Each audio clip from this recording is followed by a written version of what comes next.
Assalamu alaikum. I am Sumbul Zehra from Sir Syed Government Girls College with the support and guidance of our principal Professor Khalda Parveen and with great response of my students. Today I am going to deliver a lecture on Faraday's experiment and Faraday's law. But until now, I hope so you all have subscribed this YouTube channel.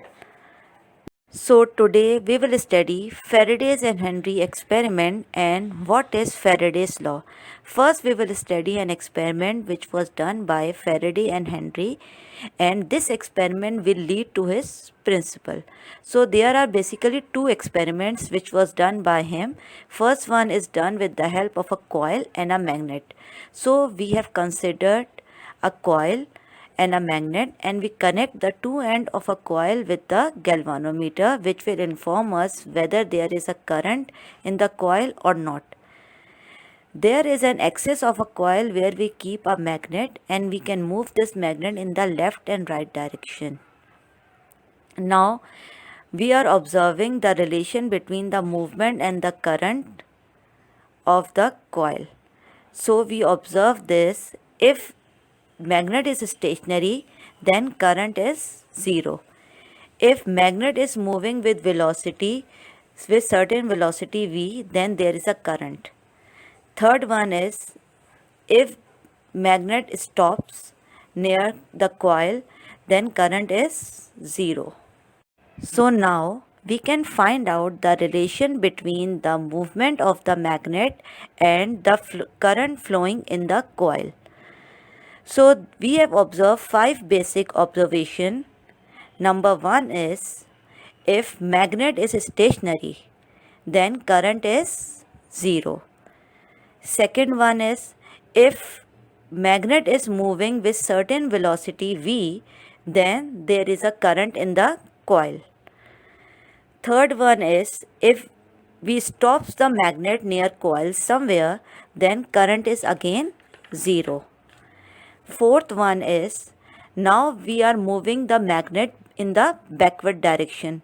So there is current in the coil, but the direction of this current is opposite. And the last one is, if we stops the magnet in the backward direction anywhere, then again there is no current in the coil. These are the observations. Now we have to analyze these observations. These are the observations, and now we have to analyze these observations. We have analyzed this: if magnet is not moving, then there will be no current flowing in the coil. Second one is, if magnet is in motion, whether it is towards or away from the coil, then there is current in the coil. This is our first experiment. Now we have observed from the second experiment is, if the switch is open in the first coil, then there will be no current in the first coil and in the second coil also. Second observation is, if now we close the switch in the first coil, then the current start increasing in the first coil and current also increases in the second coil.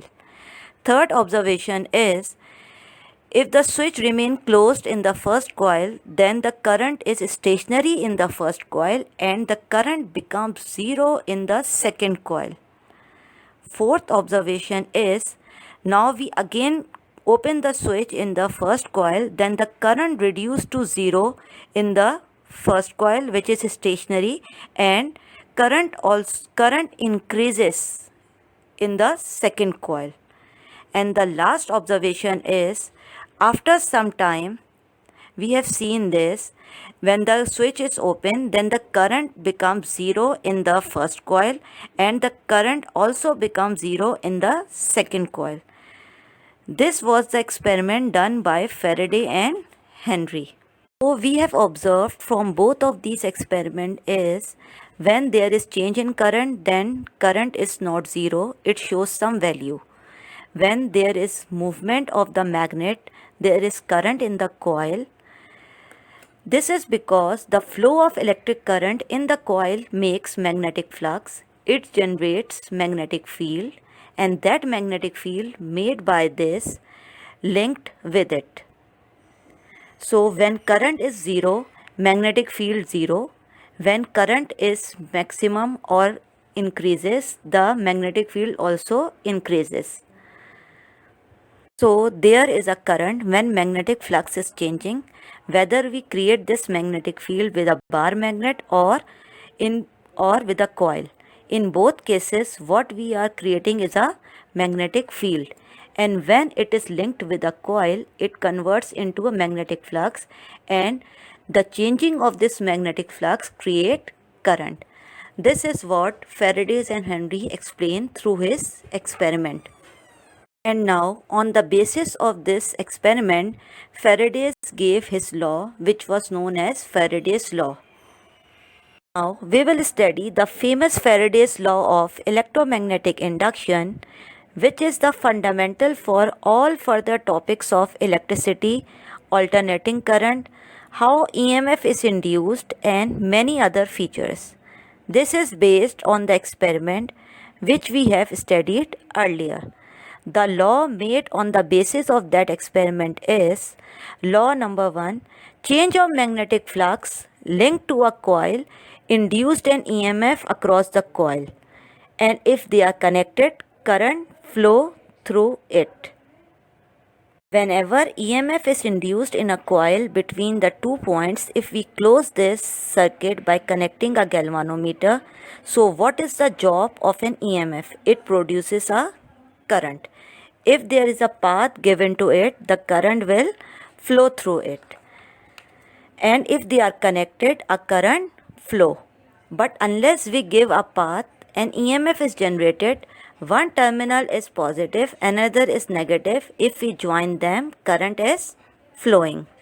EMF induced is equal to negative of d phi by dt, which is rate of change of flux. But we see that the direction of this EMF is opposite to the change of flux, so we put negative sign. This is second law of Faraday's, which states that the EMF induced across the coil is equal to the rate of change of flux in the coil. Negative sign shows that EMF induced always opposes the change in flux. This we will study in the next lecture, which is Lenz's law.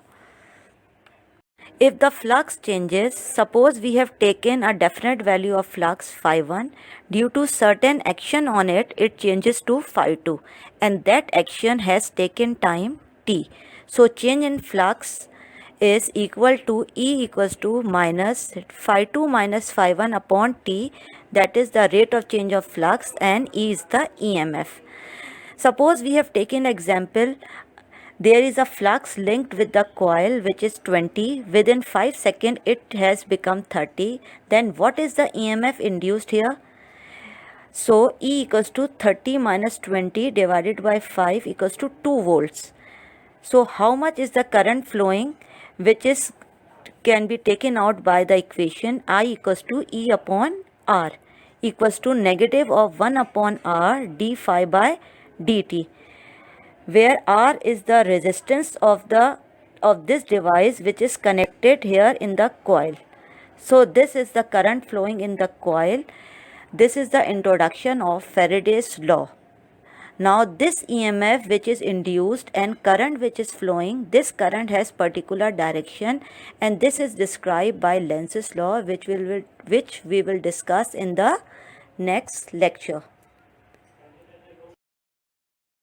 So that's all for today. Thank you so much.